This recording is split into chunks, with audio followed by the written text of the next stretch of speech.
할렐루야. 주일 예배에 오신 모든 분들을 환영합니다. 코로나 바이러스로 함께 모이지 못하지만 여러분 잘 지내고 계시죠?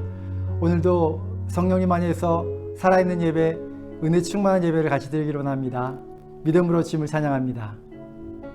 오늘 우리에게 주시는 하나님의 말씀은 사도행전 27장 9절부터 26절의 말씀입니다. 사도행전 27장 9절부터 26절의 말씀 다 함께 찾으셔서 합독하시겠습니다.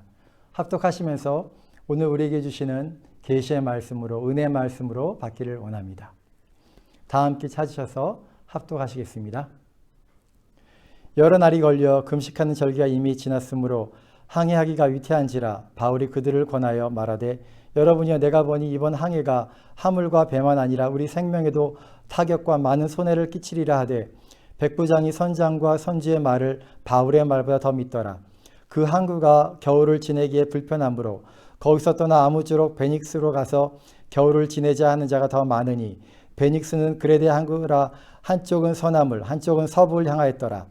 남풍이 순하게 불매 그들이 뜻을 이룬 줄 알고 닻을 감아 그레데 해변을 끼고 항해하더니 얼마 안 되어 섬 가운데로부터 유라굴로라는 광풍이 크게 일어나니 배가 밀려 바람을 맞춰 갈 수 없어 가는 대로 두고 쫓겨가다가 가우다라는 작은 섬 아래로 지나 간신히 거루를 잡아 끌어올리고 줄을 가지고 선체를 둘러감고 스르디스에 걸릴까 두려워하여 연장을 내리고 그냥 쫓겨가더니 우리가 풍랑으로 심히 애쓰다가 이튿날 사공들이 짐을 바다에 풀어버리고 사흘째 되는 날에 배의 기구를 그들의 손으로 내버리니라. 여러 날 동안 해도 별로 보이지 아니하고 큰 풍랑이 그대로 있음에 구원의 여망마저 없어졌더라. 여러 사람이 오래 먹지 못하였음에 바울이 가운데 서서 말하되 여러분이여 내 말을 듣고 그레데에서 떠나지 아니하여 이 타격과 손상을 면하였더라면 좋을 뻔하였느니라. 내가 너희를 권하노니 이제는 안심하라. 너희 중 아무도 생명에는 아무런 손상이 없겠고 오직 배뿐이리라. 내가 속한 바 곧 내가 섬기는 하나님의 사자가 어젯밤에 내 곁에 서서 말하되 바울아 두려워하지 말라. 내가 가이사 앞에 서야 하겠고 또 하나님께서 너와 함께 항해하는 자를 다 내게 주셨다 하였으니 그러므로 여러분이여 안심하라. 나는 내게 말씀하신 그대로 되리라고 하나님을 믿노라. 그런즉 우리가 반드시 한 섬에 걸리리라 하더라. 아멘. 잠시 기도하시겠습니다. 하나님 아버지 감사합니다. 오늘 우리가 주님 앞에 나왔습니다. 주님의 말씀을 듣고 또 다시 한번 주님의 음성을 듣기를 원하여 이 자리에 나왔습니다. 하나님, 우리의 영의 귀가 열리게 도와주시고 우리의 영의 눈이 열려 전능하신 하나님을 보며 능력의 주님을 경험할 수 있는 은혜의 아침 되게 도와주십시오.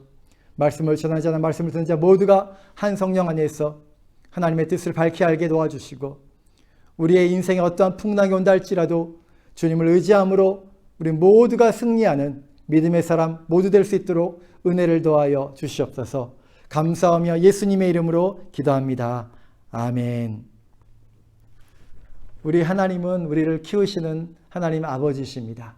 하나님께서 우리를 사랑으로 양육하시는데 하나님은 분명한 목적이 있습니다. 그것은 우리가 모두 온전한 하나님의 자녀로 성장하는 것입니다. 온전한 하나님의 자녀는 또한 어떤 모습일까요? 그것은 이 세상에서 하나님의 능력을 드러내 보일 수 있는 강력한, 강한 하나님의 자녀들입니다. 하나님 우리를 강하게 키우십니다. 강한 모습이 온전한 하나님의 자녀의 모습입니다. 나의 겉모습이 아니라 나의 속사람이 강한 자입니다. 나의 내면이 강한 자입니다. 겉은 아무것도 못할 것처럼 보이는 약한 사람일지라도 나의 속사람은 이 세상을 향하여 조금도 두려움이 없는 사람입니다. 그리스도와 함께 이미 십자가에 달려 죽었기 때문에 이미 죽었기에 죽음이 두려움이 없는 사람입니다. 이러한 믿음이 되기 위해서 하나님은 우리를 용광로와 같은 그런 어려움의 환경에도 처하게끔 허락하실 때가 있습니다. 용광로를 통과한 이 금이 정금이 되지 않습니까? 그 정금, 골드바라고 그러는데요. 99.99% 그러한 정금이 되기 위해서는 용광로를 통과하는 것입니다. 이와 같이 용광로를 통과할 때 우리는 정금과 같은 믿음으로 순도 높은 정금과 같은 믿음으로 주님 앞에 나가게 되고요. 그 과정에서 우리는 온전한 강한 하나님의 자녀로 이 세상에서 담대히 서게 되는 것입니다. 이 때문에 우리는 주님의 보호 아래에서 용광로와 같은 시련을 통과하게 됩니다. 이 땅 위에 오신 예수님, 주님도 이곳에서 그러한 시련을 통과하는 하나님의 아들의 모습을 보여주셨습니다. 주님은 고난당한 자의 모범을 보여주신 분이시기도 합니다. 우리 삶 속에 그 어떤 풍랑이 온다 할지라도 주님 바라보면서 또 주님 주시는 능력 안에서 모두 승리하고 온전한 하나님의 자녀로 강하게 우뚝 이 세상에서 서시는 저와 여러분 되기를 예수님의 이름으로 축원드립니다. 오늘 이야기는 여러분 잘 아시는 사도 바울의 이야기입니다. 사도 바울이 복음을 위해서 헌신했음에도 불구하고 그 복음과 함께 많은 유익과 은혜를 경험했지만 또 동일하게 또 복음과 함께 여러 가지 어려운 상황도 처하는 것을 보게 됩니다. 오늘은 이 사도 바울이 난파선의 고난을 통과하는 모습입니다. 왜 이렇게 그는 고난을 당하게 됐을까요? 자신이 잘못했을까요? 아니면 다른 사람의 잘못에 의해서 그처럼 혹독한 난파선의 고난을 통과하고 있나요? 이 고난을 생각해 보면 크게 세 가지 종류의 고난을 한번 생각해 볼 수 있겠습니다. 첫 번째는 바로 나의 실수, 나의 실책으로 인한 나에게 다가오는 고난입니다. 고난의 상황을 만들어낸 주범이 누굽니까? 바로 나라는 거죠. 내가 잘못해서 나타난 어려움입니다. 사도 바울도 그러한 선택을 할 때가 있었습니다. 유대교에 열심히 있던 사울은 예수 믿는 자를 찾아다니면서 적극적으로 핍박을 했습니다. 그런 핍박 중에 스데반도 죽음을 경험하게 됩니다. 그 고난은 하나님의 공동체의 고난이었습니다. 후에 자신이 은혜 받은 후에 그 순간을 뒤돌아보면서 회고했다면 그의 마음이 어땠을까요? 사도 바울의 마음은 분명히 엄청난 고통을 느꼈을 것입니다. 자신의 마음에 있는 그 고통. 자신이 하나님과 정반대의 위치에 서서 하나님의 공동체를 핍박했던 그 자신의 모습을 되돌아보면 커다란 고통이 있었을 것입니다. 자신의 열정이, 자신이 옳다고 하는 생각이 얼마나 하나님과 정반대의 길을 갈 수 있는지를 보여주는 한 예였습니다. 나 자신으로 인해 만들어진 그 고난을 통해서 우리는 사실 더 겸손해집니다. 하나님 앞에서 더욱 나 자신을 낮추게 되는 것입니다. 두 번째로 발견되는 고난은 어떤 이유가 없는 고난입니다. 외형적으로 눈에 보이는 특별한 이유를 발견하지 못합니다.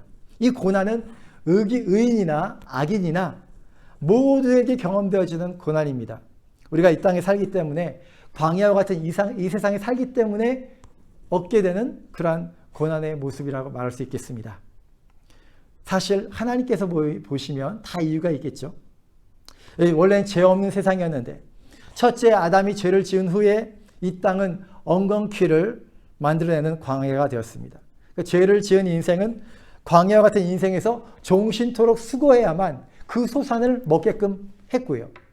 또한 이 광야 같은 이 세상에 살면서 의인이든 악인이든 모두가 병에 걸리게 되고 결국 병에 걸려 죽게 됩니다. 이처럼 내가 왜 이렇게 고난을 당해야 되는지 이유를 표면적으로 분명하게 규정하지 못할 때가 있습니다. 그럼에도 불구하고 고난을 경험할 때가 있습니다. 이를 통해서 우리는 어떻게 해야 됩니까? 주님께 우리는 간절히 호소하게 됩니다. 압니다. 우리의 안에는 죄성도 있고 또 이 땅은 엉겅퀴를 내는 그런 광야 같지만 주님, 제가 그리스도 예수 안에서 새로운 피조물입니다. 주님, 새롭게 변화된 새로운 피조물의 권세로 명령하면서 또 기도할 때 주님께서는 또 우리에게 새로운 회복을 주실 줄로 믿습니다. 세 번째로 발견되는 고난은 다른 사람에 의해서 만들어진 고난입니다. 오늘 본문의 케이스죠. 분명히 사도 바울은 하나님의 뜻을 미리 분명하게 계시해 주셨고 또 그 하나님의 뜻을 알려드렸습니다. 10절입니다. 말하되 여러분이여 내가 보니 이번 항해가 하물과 배만 아니라 우리 생명에도 타격과 많은 손해를 끼치리라. 이것은 이들이 앞으로 닥칠 엄청난 고난의 순간을 피할 수 없을 것이다. 미리 이 사도 바울을 통해서 하나님의 뜻이, 하나님의 말씀이 전달되어졌습니다. 그러나 그들은 하나님의 말씀을 무시했고요. 결국 그들이 선택한 건 뭐냐면 고난의 항해입니다. 그들은 이제 고난의 항해를 시작하게 되는 겁니다. 사도 바울은 남의 잘못된 선택에 의해서 고난의 한가운데로, 그 풍랑의 한가운데로 사도 바울은 그들과 함께 이제 들어갑니다. 사실 죄인으로 취급받아서 이 묶여있는 이 사도 바울은 그 현실도 억울한데 선장의 잘못된 선택으로 이제 난파선의 고통 속으로 들어가게 되는 것입니다. 그런데 하나님은 이러한 상황을 어떻게 바라보시고 계실까요? 하나님의 그 심정은 어떨까요? 특별히 사도 바울을 바라보는 하나님의 심정은 어떨까요? 하나님은 바로 이런 상황에서, 난파선 속으로 들어가는 이 상황에서 하나님은 무엇을 생각하고 계실까요? 사도 바울은 흉악한 죄수들과 함께 배를 탔습니다. 죄수들과 또 그들을 지키는 로마 군병들이 많이 탔을 것이고요. 그리고 배를 조종하는 선장들과 또 선장들의 조수들, 그리고 사도 바울과까지 합치면 28장에 보면 모두 276명의 사람이 배에 탔다고 합니다. 그러니까 그 당시에 276명의 사람들이 탈 수 있는 배라면 작은 배가 아니죠. 큰 배입니다. 그런데 이처럼 큰 배가 결국에는 뭐예요? 배를 포기할 만큼 커다란 그 폭풍을 맞이한 것입니다. 14절을 보면요.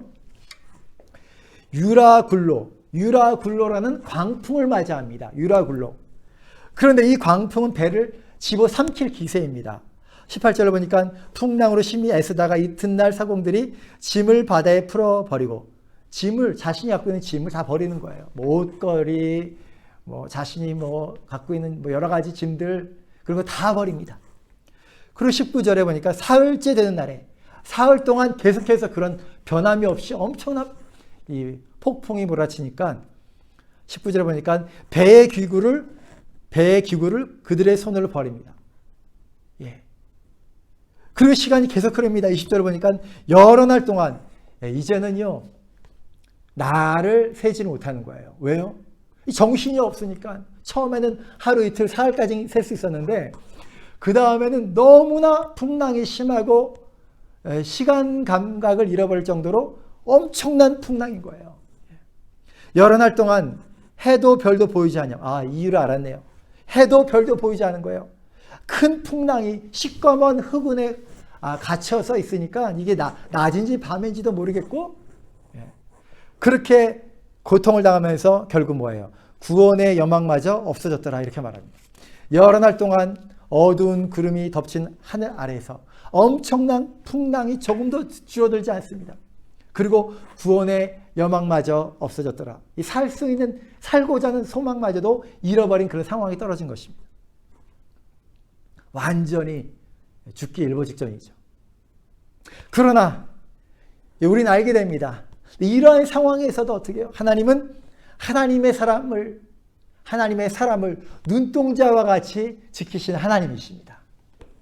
그 하나님의 그 관심, 하나님의 사람을 향한 하나님의 관심, 그 하나님의 뜻을 계시해 주십니다. 말씀해 주시는 하나님이십니다. 24절 말씀 보겠습니다. 바울아, 두려워 말라. 내가 가이사 앞에 서야 하겠고 또 하나님께서 너와 함께 항해한 자를 다 내게 주셨다 하였으니, 이렇게 말합니다. 이건 진짜 거의 죽기 직전의 고난인 것입니다. 이 고난은 사실 내가 만든 것이 아니죠. 옆에 사람의 잘못된 선택에 의해서 만들어진 난파선의 고난입니다. 나의 잘못이 아니라 바로 옆 사람의 잘못이기 때문에 더 짜증나고 더 분할 때가 있지 않습니까? 그리고 끝없는 고난 속에 힘이 빠지고 이제 정말 다 내려놓고 싶어요. 바로 그 사람 때문에, 그 사람의 잘못된 선택 때문에 내가 이와 같은 엄청난 죽을 것만 같은 고통 속에 휩싸여 있을 때 다 내려놓고 다 포기하고 싶습니다. 그렇지만 우리는 무엇을 알게 됩니까? 하나님은 이 상황을 바로 바울에게 허락하셨다는 사실입니다.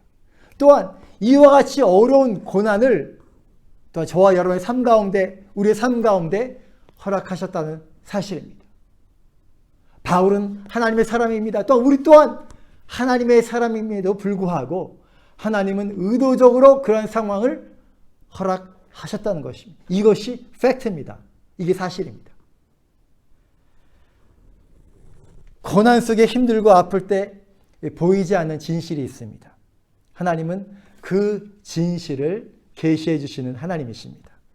이것은 마치 아침에 두꺼운 커튼이 쳐져서 밖은 환한 아침인데 그 아침인 줄 모르는 거예요. 그럼 마침내 커튼이 쫙 걷어지면 태양이 중천에 떠 있고 그 환한 빛이 들어오는 것과 똑같습니다. 하나님께서 진실을 보여주실 때, 진실을 드러내 보이는 그런 계시가 있을 때, 그러나 주님의 행동을 보게 될 때 우리는 하나님의 뜻을 깨닫게 됩니다. 하나님의 계시를 통해서 우리는 숨겨진 영적인 진실을 보게 됩니다. 이 하나님의 계시를 깨닫게 될 때 우리는 바로 그 난파되는 그 폭풍 속에서도 우리는 하나님의 계시를 통해서 우리의 영혼은, 우리의 믿음은 성장하게 됩니다. 다른 사람의 잘못된 선택과 행동으로 말미암아 만들어진 고난입니다. 파선의 고난 속에 처해진 이 바로 나의 고통 속에서 하나님께서 주시는 계시는 무엇입니까?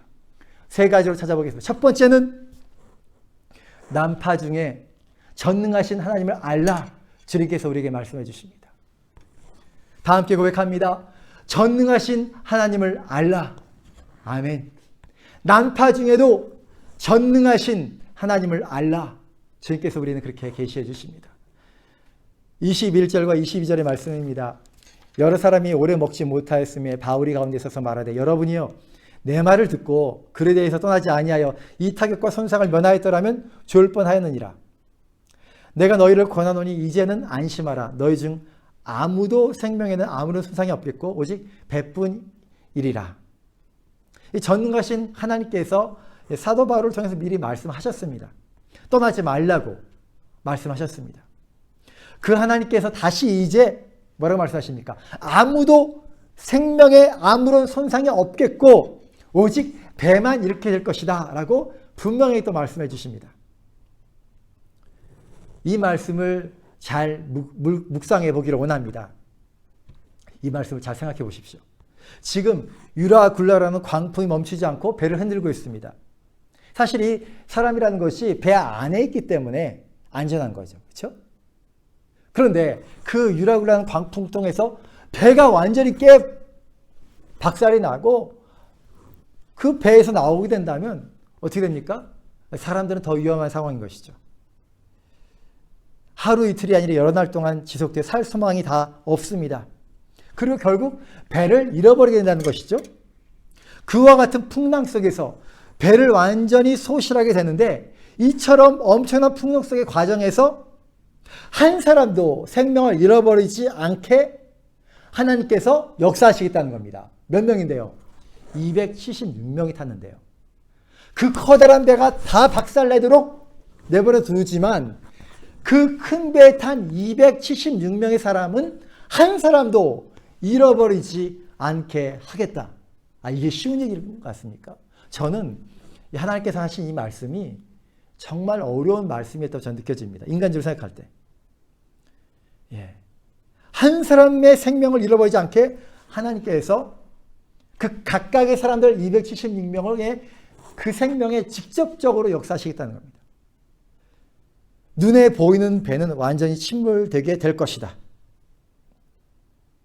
눈에 보이는 배는 완전히 침몰하게 될 것이다. 그러나 눈에 보이는 너희의 생명들, 또 다른 너희 생명들은 내가 한 명이라도 놓치지 않고 다 살리겠다 약속하시는 거예요. 다 살리겠다. 하나님께서 약속해 주시는 거예요. 우리 하나님은 전능하신 하나님이십니다. 우리 삶 가운데 하나님의 전능하심이 나타나면 어떤 일이 벌어집니까? 우리가 살고 있는 이 시대에 하나님이 없다고 말하는, 정말 하나님을 믿기보다는 과학을 믿고, 그리고 아무리 힘들어도 쾌락을 의지하는 이 시대의 사람들에게 하나님의 전능하심이 나타나면 어떤 일이 벌어집니까? 이 우리의 삶 가운데 하나님의 전능하심이 나타날 때의 유익은 무엇입니까? 그것은 불특정 다수의 사람들이 하나님을 만나게 됩니다.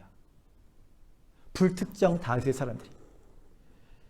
하나님에 대해서 까탈스러운 사람들, 비판적인 사람들, 자신의 주관이 너무 강해서 남의 말 전혀 안 듣는 사람들, 아예 신에 대해서 셔터를 내린 무신론자들, 그렇다 할지라도 그들이 인간이기 때문에 자신의 삶 가운데 전능하신 하나님을 경험하게 되면 그들이 하나님 앞에 마음을 열게 되고, 그리고 더 나아가 하나님의 무릎을 꿇고 복음을 받아들일 기회가 주어지는 것입니다.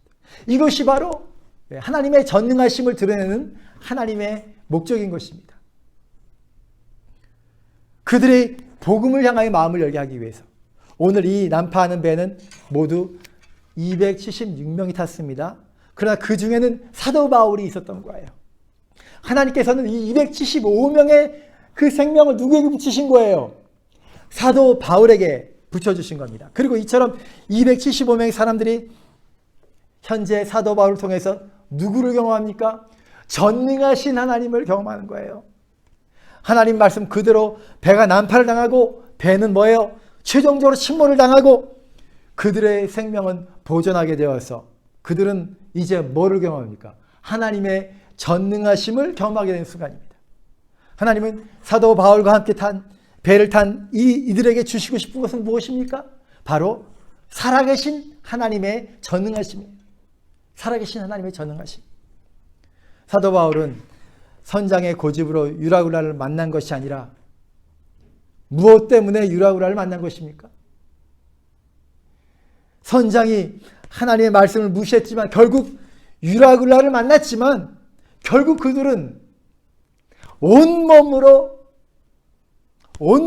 하나님의 전능하심을 그 바다에서 만난 것입니다. 온몸으로 하나님의 전능하심을 그곳에서 체험한 것입니다. 요나가 된 것은 물에 빠져서 물고기 뱃속에 들어가서 나와서 요나가 된 거죠. 인간은 그렇게 약합니다. 그 어떤 사람이랄지라도 이 광풍 속에서 살아계신 하나님의 전능하심을 그 바닷가에서, 그 바닷속에서 만나게 된 것입니다. 275명의 사람들이 온몸으로 전능하신 하나님의 손길을 경험하게 됩니다. 누구 때문에요? 하나님의 관심이 있는 사도 바울을 통해서 하나님의 전능하심을 경험합니다. 죄인으로 묶여있는 그 한 죄인으로 여겨지는 그 한 사람, 그 한 사람을 통해서 하나님은 하나님의 전능하심을 드러내 보여주셨습니다. 하나님께서는 우리의 무능함 속에서 하나님의 전능하심을 드러내 보이십니다. 우리의 무능해 보이는, 연약해 보이는 그 상황 속에서 하나님의 전능하심을 드러내 보여주십니다. 우리가 능력 있는 사람이라고 생각하고 내가 익숙한 상황이라고 생각하는 상황에서는 하나님은 하나님의 자신의 전능하심을 잘 드러내지 않습니다. 우리가 착각할까 봐. 그러나 우리가 무능할 때 오직 하나님은 하나님의 전능하심을 나타내시고 하나님의 영광을 나타내 보여주십니다. 나의 상황이 나의 잘못이 아니라 남의 잘못으로 인하여 나의 배가 난파당한 상황 같다 할지라도 우리는 오직 나의 상황에서 하나님의 전능하심을 간절히 사모하기를 원합니다. 주여, 저는 부족한 자입니다. 주여, 저는 무능한 자입니다. 그러나 주님, 나를 통하여 하나님의 전능하심이 바로 난파된 배와 같은 나의 상황에서 하나님의 영광을 드러내 주십시오. 하나님의 전능하심을 드러내 보여주십시오. 그렇게 간구하시는 저와 여러분 모두 되시기를 예수님의 이름으로 축원드립니다. 두 번째로 난파 중에 우리에게 주신 하나님의 계시의 말씀은 난파 중에 구원을 받으라, 그렇게 말씀하십니다. 구원을 받으라. 다 함께 고백합니다. 난파 중에 구원을 받으라. 하나님은 어떤 상황에서도 구원을 베푸시는 하나님이심을 우리에게 알려주십니다. 성경에서는 이 구원이란 단어가 많이 등장합니다. 구약에도 등장하고 신약에도 등장하는데요. 이 단어를 성경에 살펴보면 원수로부터 죽을 수 있는 상황에서의 구원, 나를 죽이려는 에너미죠, 적군이죠. 원수로부터 죽을 수 있는 상황에서 구원, 또 육체의 질병이 오면 또 죽지 않습니까? 육체의 질병으로부터 해방되는 구원, 또한 위험한 환경으로부터의 구원, 더 나아가 죄로부터, 영적인 죽음으로부터 건짐을 받을 때 또한 구원이라는 단어를 사용합니다. 그러므로 구원의 원어적인 의미는 극심한 위험에서 건짐을 받다, 이렇게 정리할 수 있을 것 같습니다. 오늘 본문의 말씀에서 바울과 함께 배를 탄 275명의 생명이 있습니다. 그들은 유라굴로라는 광풍을 맞이하여서 구원의 여망마저 없어졌더라, 이렇게 20절에 말하고 있습니다. 그들은 모두 나 죽었다 라고 생각하고 있는 중이었죠.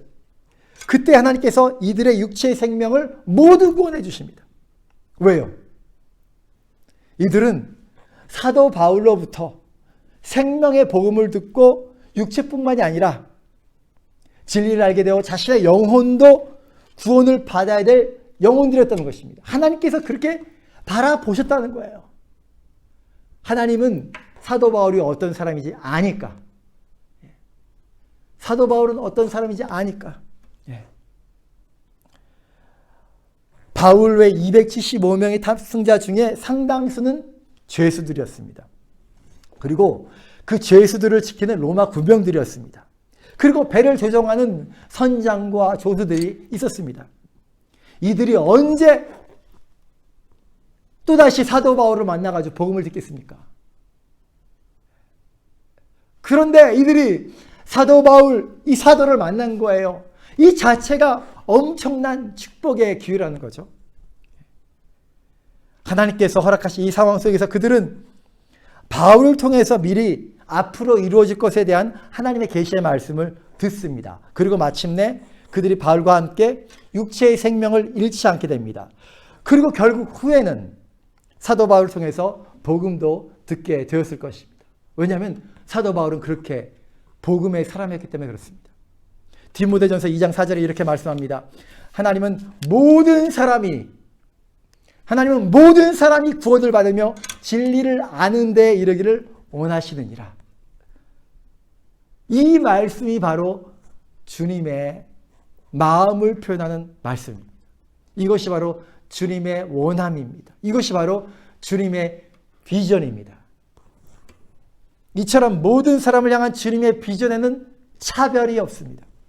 죄수라 할지라도, 비천한 종이라 할지라도, 인도의 가장 낮은 카스트의 불가촉 천민이라 할지라도, 미국의 유명한 장관이라 할지라도, 서울 강남의 부자라 할지라도, 이스라엘의 유태인 랍비라 할지라도 하나님의 눈에는 똑같은 한 인간으로서 같은 인간으로 전혀 차별이 없습니다. 주 예수의 공로로 모든 막힌 담을 허무시고 직립보행을 하는 인간이라면 유대인이나 헬라인이나 모두가 다 구원을 받을 수 있고 진리를 경험할 수 있게 하신 것입니다.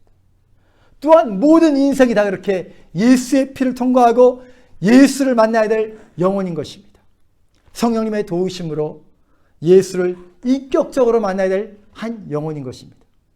하나님께서는 이처럼 엄청난 폭우 속에서도, 폭풍우 속에서도 하나님께서 진정으로 생각하시는 것은 단 한 가지, 바로 이들 영혼의 영원한 구원을 생각하시고 계셨던 거예요.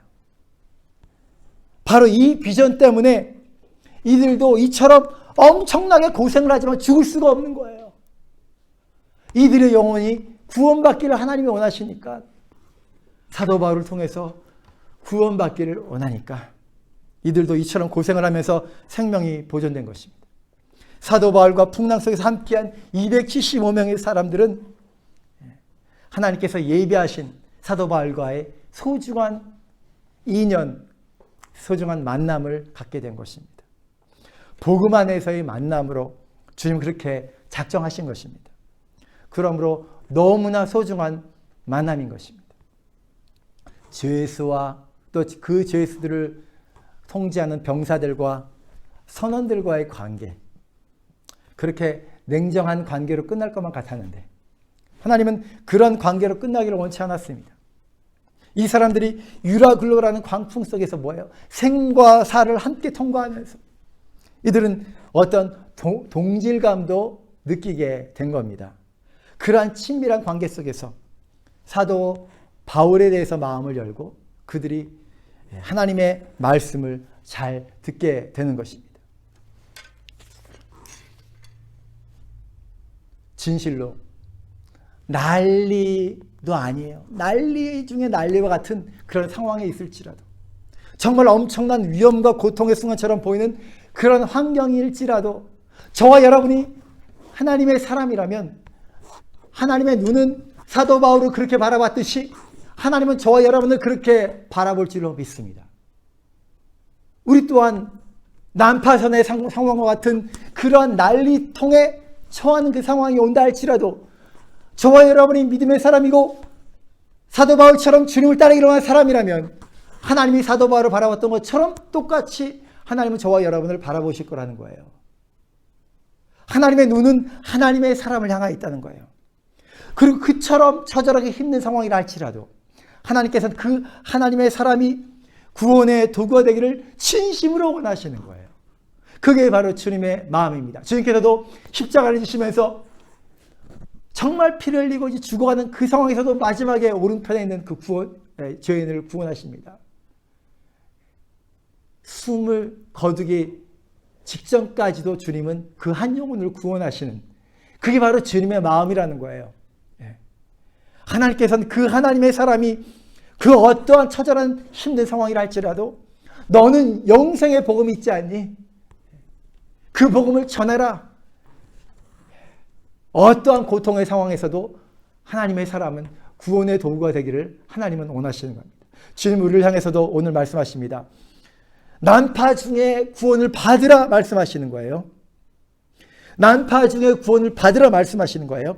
하나님의 사람아 난파 중에라도 내가 다 생명을 살려줄 테니까 그들에게 복음을 전파하라. 하나님 그렇게 말씀하십니다. 진실로 너희는 구원을 받으라 말씀하십니다. 주님의 비전이 우리의 비전이 되어서 사도 바울처럼 살리는 사명으로 죽을 때까지 죽기 전까지 쓰임받으시는 저와 여러분 되시기를 예수님의 이름으로 축원드립니다. 마지막 세 번째로 난파 중에 우리에게 주시는 하나님의 계시의 말씀은 난파 중에도 나는 너를 인도한다 말씀하십니다. 다 함께 고백하겠습니다. 난파 중에도 나를 인도하신다. 아멘. 24절에 말씀하십니다. 24절에 바울아 두려워하지 말라 내가 가이사 앞에 서야 하겠고 지금 난파 중에 이런 말씀을 하시면 하나님께서 바울아 두려워하지 말라 내가 가이사 앞에 서야 하겠고 아니 하나님께서는 지금 유라굴로로 지금 익사하기 직전인데 하나님께서는 바울에게 야, 너는 가이사 앞에 서야 돼. 너는 가이사 앞에 설 거야. 이렇게 말씀하시는 거예요. 바울아 두려워하지 마. 너는 죽지 않을 거야. 이렇게 말씀하시지 않으시고 바울아 너는 가이사 앞에 서야 한다. 이렇게 말씀하시는 거예요. 사도 바울에게 있어서 그 사명이 자신의 생명이라는 거죠.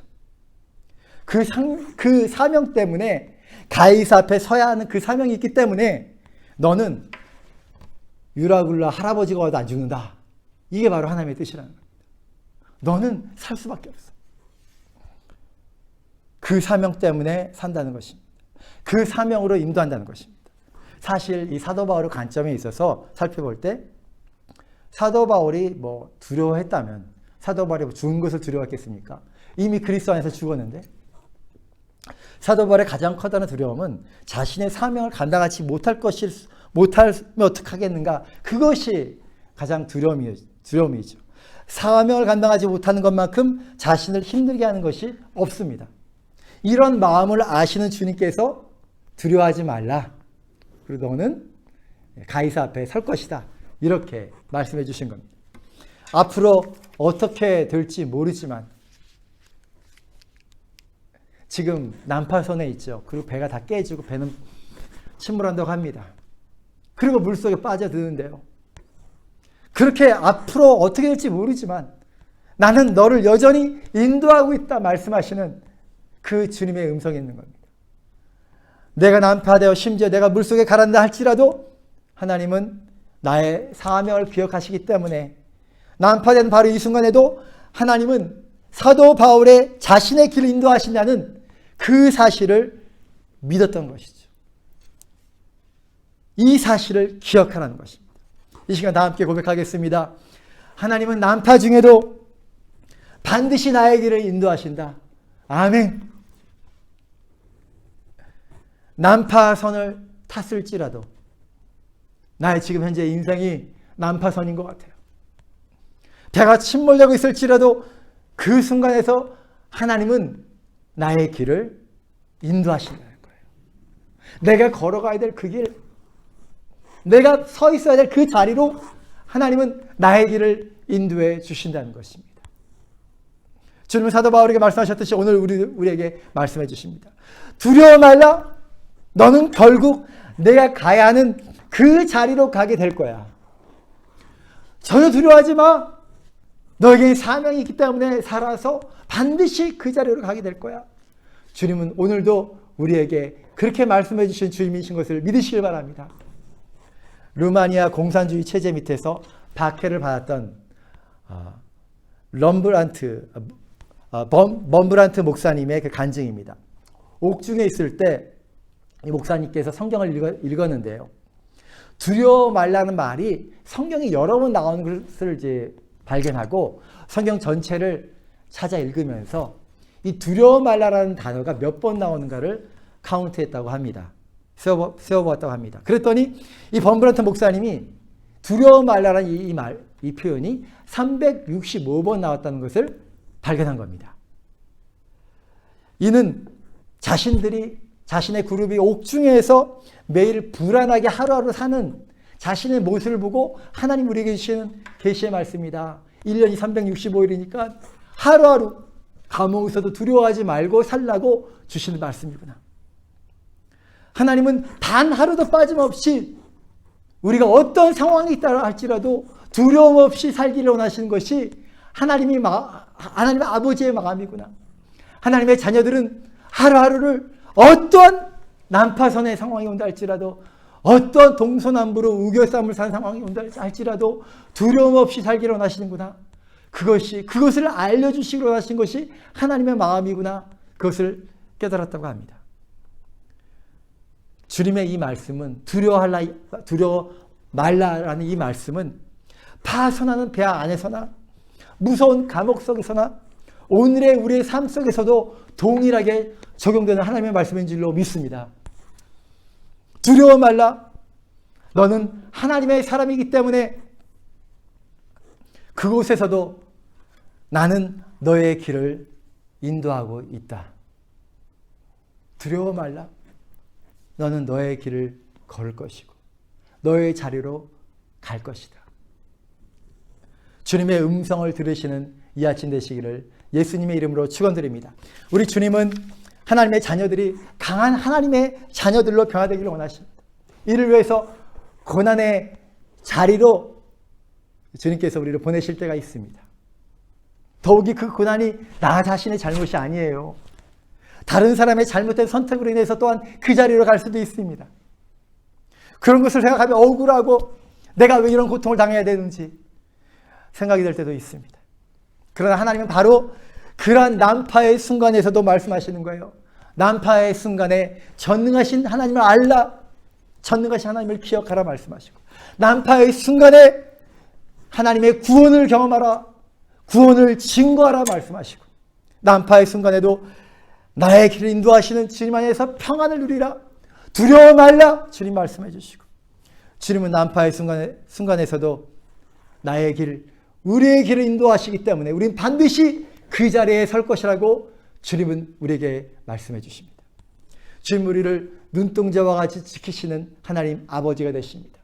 주님은 섬세한 손으로 우리를 지키시기 때문에 비록 우리가 난파선의 고난 속에 있을지라도 주님은 우리가 그러한 상황에 두도록 허락하실지라도 주님은 우리를 또한 눈동자와 같이 지키셔서 우리는 그곳에서 하나님을 경험하게 되고 그 전능하신 하나님을 경험하고 하나님의 구원을 경험하고 여전히 나를 포기하지 않으시고 그 사명의 길로, 그 은혜의 길로 인도하시는 주님을 만나게 될 것입니다.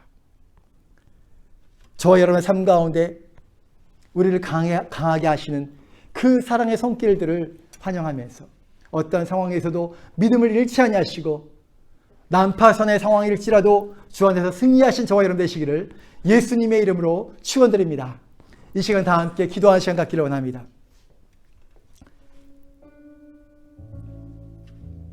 내가 왜 이렇게 어려움을 당하는지 모를 때가 있습니다.